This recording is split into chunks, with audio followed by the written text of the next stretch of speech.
Ladies and gentlemen, please take your seats. In most, if not all, cultures, food is the universal uniter, and if you're within the sound of my voice, that must mean you're in the seats with once more. As always, my name is Dave Voigt, and I'm the host of this podcast where we sit down with a wide-ranging variety of industry professionals and we pick their brain about current projects, state of the industry, how they got started, and so very much more in a light and in a conversational fashion. And if you like how we do things around here, I'm assuming that you do, because, let's face it, you're listening right now. You can subscribe to the podcast. You can find us over at Amazon, Apple, Spotify, Google. It's all good. And plus, you can find every single one of our episodes archived over at our In the Seats YouTube channel.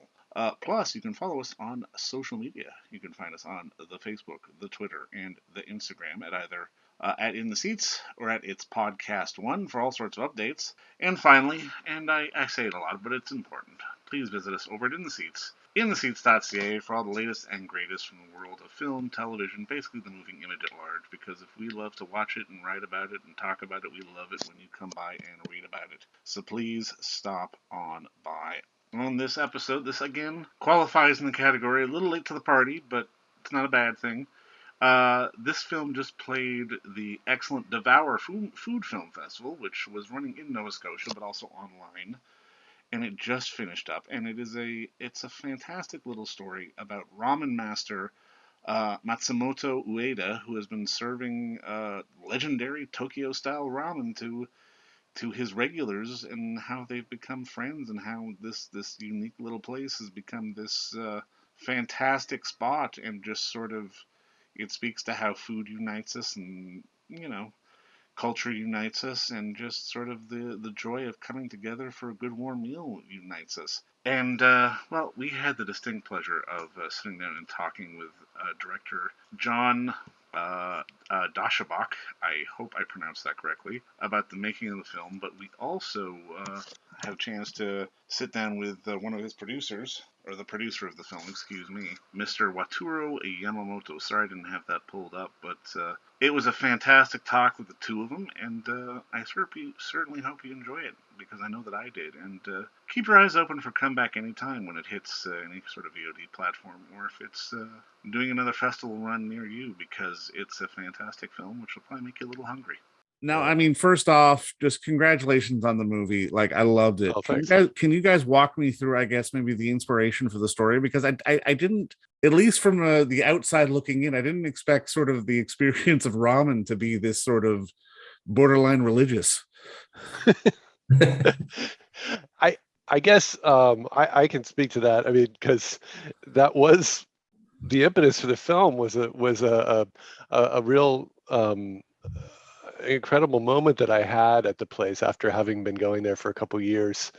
We always made a point to go at the last day of the year, before he closes for about 10 days over the holidays, and a lot of the regulars gather there, and there was a professional violist from who had just come from a symphony performance, and she had her viola in tow, and she was kind of everybody encouraged her to play a song, and people sang along. Everybody knew the song, and that was a couple weeks before we asked the master if we could do this, because it just clicked with me that this is a really special place, and it was actually a really emotional moment for me. So that's where it started, if that makes sense. What would the Western equivalent be? Because I mean, I keep thinking coffee shop, but maybe bar. Like for people who don't understand, like how would they sort of transpose what this place, like a place like this, is in Japan for someone like us? Make a short answer. It's cheers. Excellent. It's I funny. like that. Okay. We were kind of thinking about that, and we had talked about it. It's funny you said that, Wataru, because we definitely had, but then we thought, well, it's a little, I don't know, it's just a little. We didn't want to be invoking this very famous piece of American pop culture to market our film, so so we sort of didn't. But then a couple critics who wrote about it mentioned it, because it just came to mind, and so we thought, oh great, now we could use it, because it definitely is, I think, the closest. It's the place where everybody knows your name, and everybody wants to come and find that place of community. It's as much of a community gathering spot as it is an eating establishment, for sure. Was the master open to the idea of having you there with a camera, basically 24/7, probably? He was. It was. We weren't sure. We didn't.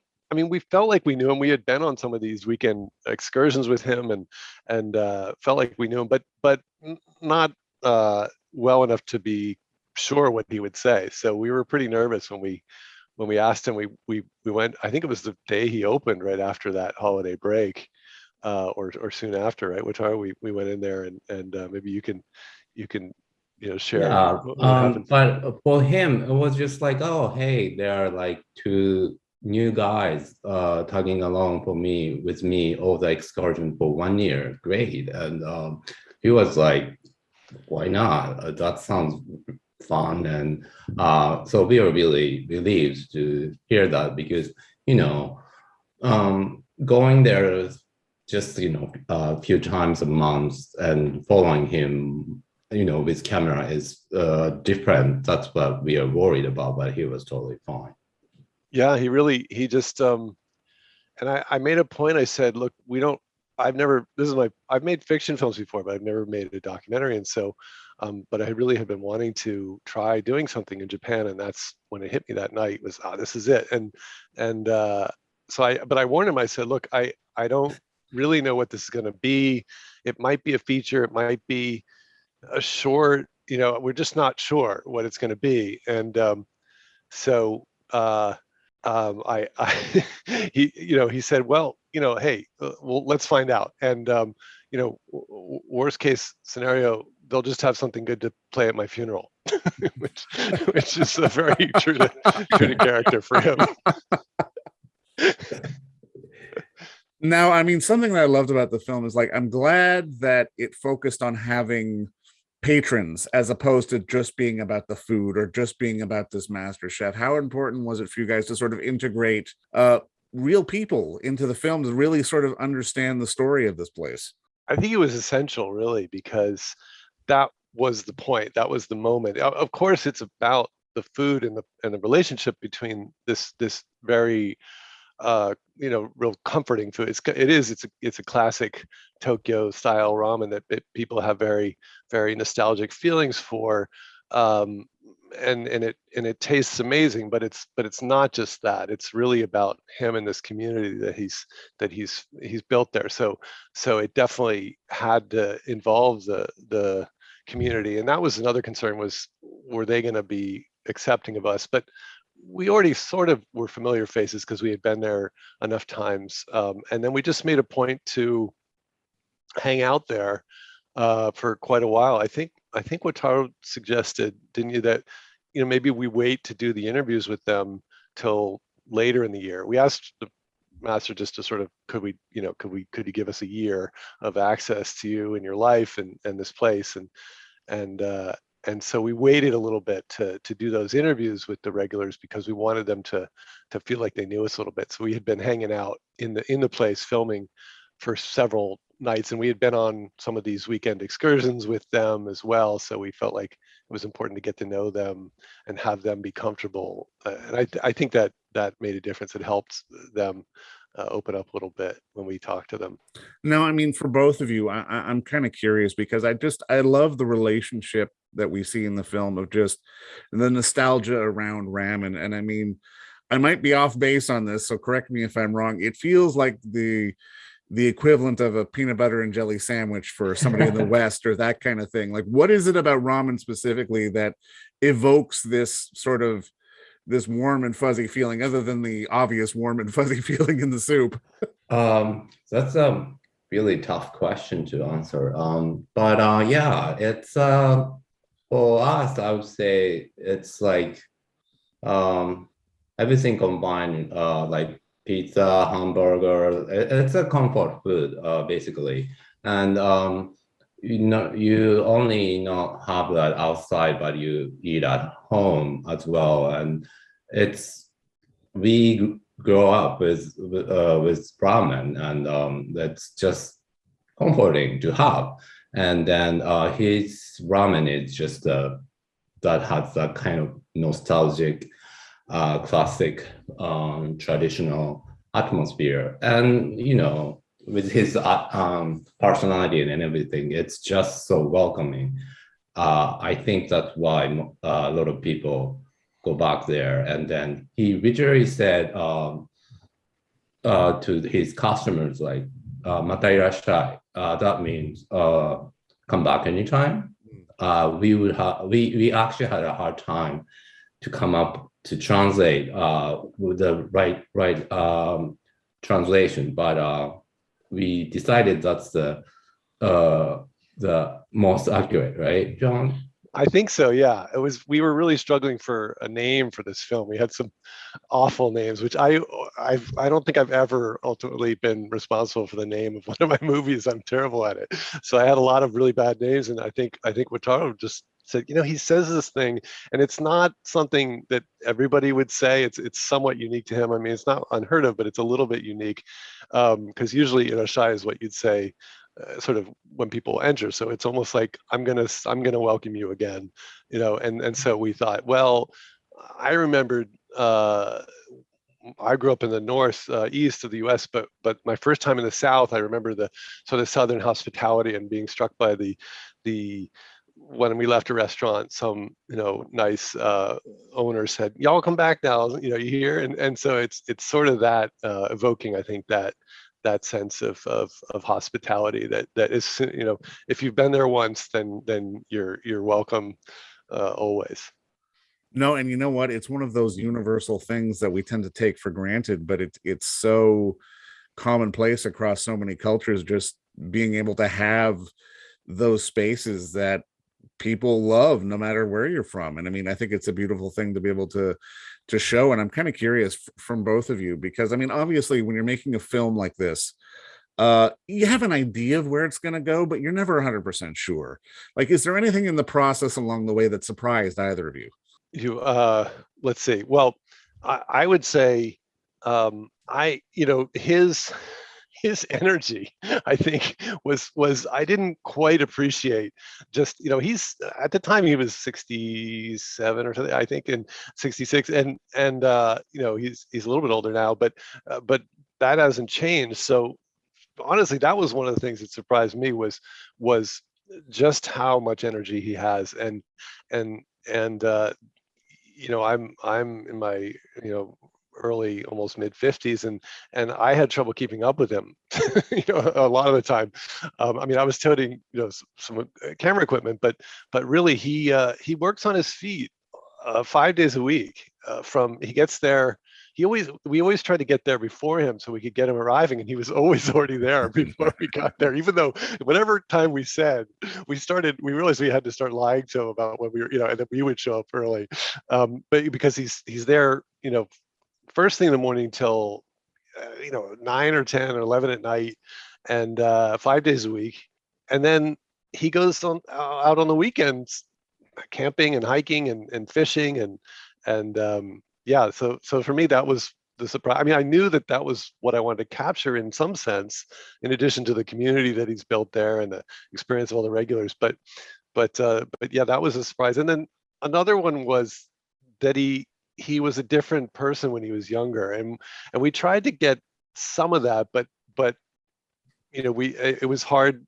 We had testimonials from a few people who said, yeah, he used to have a harder edge, and he's really softened now, and that was almost hard to imagine. But when he was younger and more on the rise and trying to really establish himself, he was a little more intense apparently. But he's just so super laid back now that was another surprise. How about you, Wataru?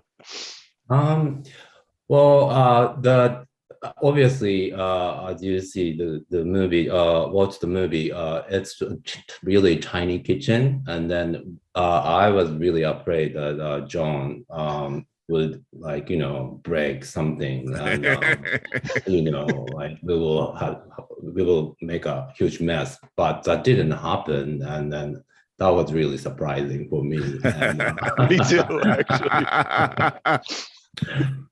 Now, I'm sure during the making of all this, you both ate a Herculean amount of ramen. What's the favorite dish at the end of the day for both of you?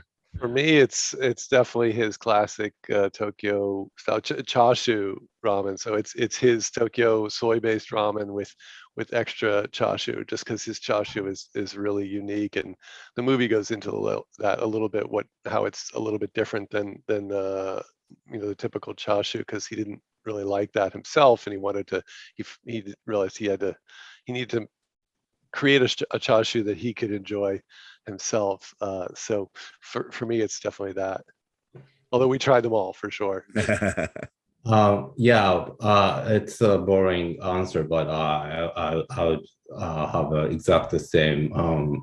I would choose the same bowl. But during the summer, I would Mm. like to order cold ramen. It's really nice and cold, and it's a really nice things to have during the excruciatingly hot summer here in Tokyo. I Did agree. yeah, go ahead. Sorry, I was just going to say, and he has a unique one. I mean, he has two. He serves the more traditional cold, kind of Chinese noodles with a soy base, but then he's got his own unique one that's a miso based one that's cold and a little bit spicy with a little bit of ground meat in it. It's really good. So yeah, that is one that will sometimes make an exception during the summer for that for sure. Now, I mean, there can be too much of a good thing. At the end of filming, did you have to push away from ramen for a little bit, or did you just have a greater appreciation for it and keep wanting to go back for more?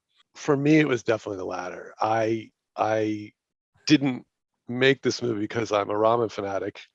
I didn't say I want to make a movie about ramen, but I definitely have become much more. I'm still no expert, but I definitely crave it. Usually his, but when I crave it on the weekends, I have to go somewhere else. So that's when because he's not open on the weekends, so that's when I try other bowls. But for me, for sure, I mean, I didn't grow up with it the same way that Wataru did, but yeah, I definitely came to love it. For me, yeah, also that making this movie kind of allowed me to have an excuse to have more ramen. Like, oh, I have to try, like I have to know more, and then that's a really good excuse. So I'm glad to say that I'm having more than like 5 years ago or 10 years ago. No, but you know what? I mean, what I really love about this film at the end of the day is that, I mean, it could have been any food, but you've really captured the essence of this really interesting spot with these great customers and this fantastic man who puts a lot of love into his food, and it's a beautiful thing to see, and it's very universal across audiences, for audiences all across the world to be able to enjoy. And just, man, thank you both for the work, and thank you for the time today, guys. This was fun. Oh, thank you. Thank you for the kind words. We really appreciate it. We're really glad that you enjoyed it that way. That's great to hear. Yeah, Thanks thank for you very having much. us. And don't forget to visit our friends over at Bay Street Video for all your DVD, Blu-ray rental, or purchasing needs this summer, as they are still open for curbside and some mailing delivery as well. Over at 1172 Bay Street, Toronto, Ontario, Canada, you can give them a call at 416-964-9088. That's 416-964-9088. Or send them an email at baystreetvideoto@gmail.com for any of your DVD and Blu-ray needs.